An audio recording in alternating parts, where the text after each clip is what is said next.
Bonjour à tous, et aujourd'hui nous allons retracer la vie d'un révolutionnaire sud-américain.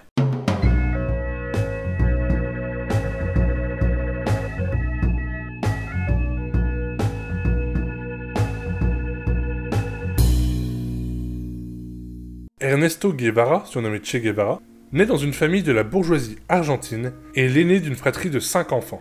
Le jeune Ernesto développe très tôt une personnalité anticonformiste, sujet à de graves crises d'asthme, et il entreprend d'y faire face en pratiquant le sport à haut niveau. Il consacre aussi son temps à des loisirs et notamment à la lecture de poésie, de romans et d'essais scientifiques.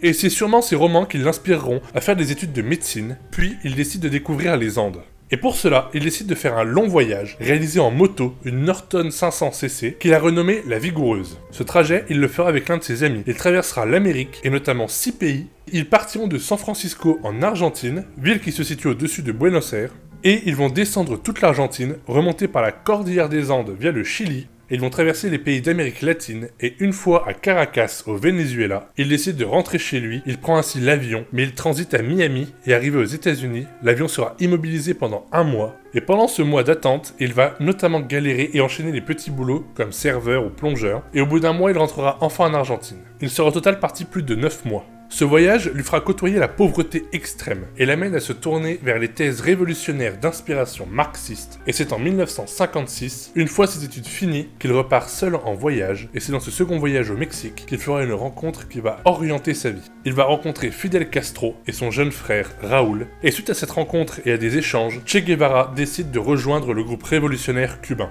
Tout ça pour libérer Cuba de la direction d'un général qui a instauré une dictature militaire très proche des États-Unis qui seront très influents dans cette dictature militaire, et les frères Castro ont essayé la première fois en 1953, mais ce fut un échec cuisant. Plus de 100 révolutionnaires en place et au final presque 70 victimes. Et plusieurs prisonniers, dont Fidel Castro, qui en 1956 sera pénalement sanctionné de 15 ans de prison. Peine qu'il n'effectuera pas puisqu'il va s'échapper vers le Mexique. Et en 59, il rentrera à Havane en héros. Avec son frère et son ami qui est le sujet du jour, il réussit la révolution cubaine après presque 10 ans de combats acharnés. Sujet qui ainsi est très survolé, et pour les intéressés, des liens d'information sont en commentaire.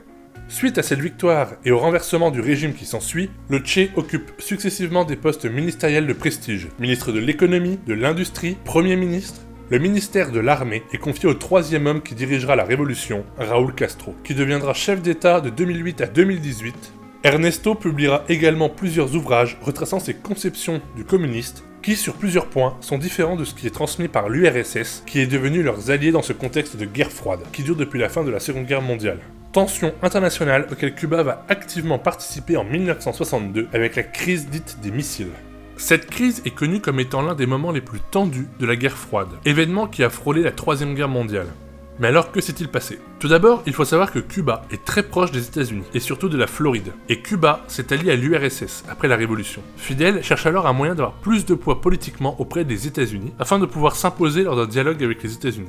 C'est alors que Khrouchtchev lui propose d'installer une base de lancement et des missiles nucléaires sur Cuba. Fidel va alors accepter, et lorsque les USA vont s'en rendre compte, ce sera trop tard. Les missiles seront déjà en place, et la Floride est à portée de ces missiles. Le dialogue entre les deux grandes nations devient encore plus tendu, et les USA coupent tout dialogue avec Cuba. L'objectif de Fidel est bien loin. Après un bras de fer psychologique très lourd, pour toutes les nations qui se demandent comment ça va finir, l'URSS décide finalement de retirer ses missiles et de détendre un peu l'atmosphère. Cuba n'aura plus aucun dialogue avec les États-Unis pendant la direction de Fidel Castro. Ces dialogues vont se réouvrir et se sont réouverts il y a peu avec Raúl Castro lorsqu'il a pris la place de son frère.